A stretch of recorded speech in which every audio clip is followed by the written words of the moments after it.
It's Mrs. Behrens, and I have your social studies writing lesson for today. Our lesson today is going to focus on how to read maps.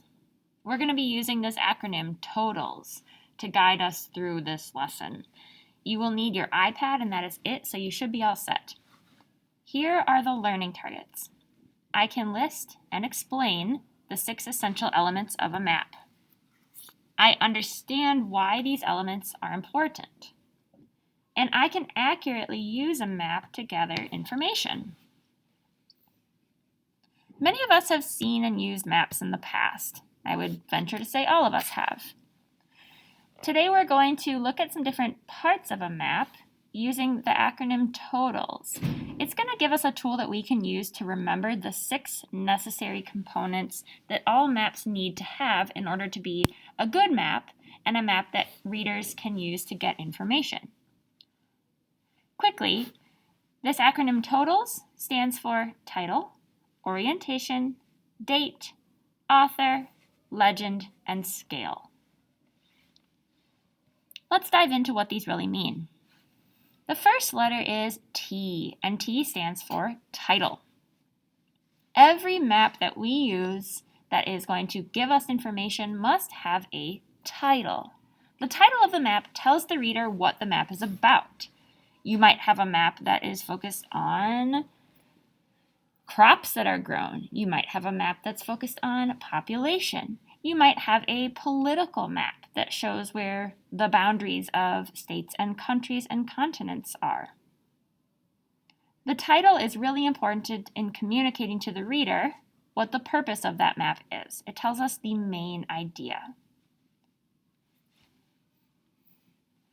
The next letter is O, and O stands for orientation. The orientation is shown typically using a compass rose, and that's the picture that you'll see on the right-hand side here. The compass rose can look like this, kind of like a star, and have all the directions labeled, or it might be as simple as one arrow showing you where north is. The orientation shows us how the map is drawn. It shows us which way north is, and it helps us to understand where we are in relation to what we're seeing on the map. The next letter is D. D stands for date. The date of a map tells us when the map was created. It tells us, is this map up to date or is it outdated? Is it giving me information that may not be true anymore? The next letter is A, and that stands for author. It might be kind of funny to think of maps as having authors, but just like pieces of writing, maps have creators, and we refer to them as authors. It's important to know who created a map because it's going to tell us a little bit more about where this map came from and maybe the attitude or what it's trying to communicate to the reader.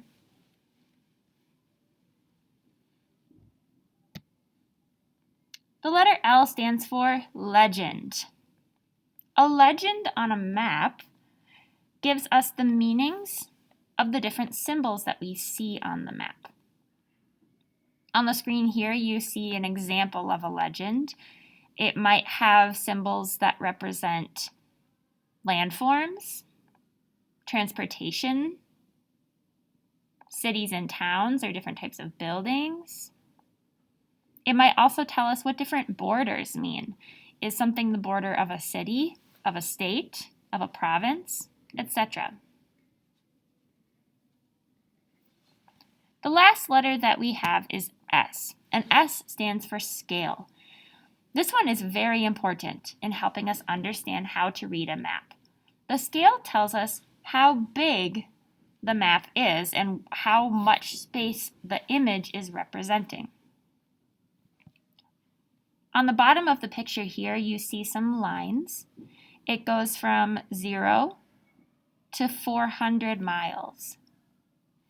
And these lines right here, they tell us that for every chunk of space that is the size from this line to that line, on this map is representing 100 miles. If you take a look at these two pictures side by side, both of these images show the state of Minnesota. However, Without a scale, it's difficult to understand how much space we're really looking at in this image. In the picture on the left, we might have a scale that is something like 1 centimeter equals 500 miles.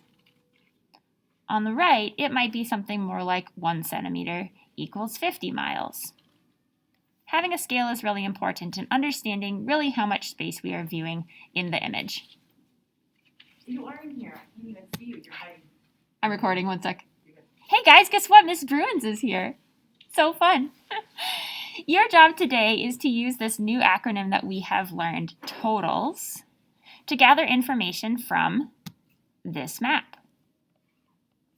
You are going to use these questions listed here and the map on the right-hand side to locate these 6 essential elements of a map.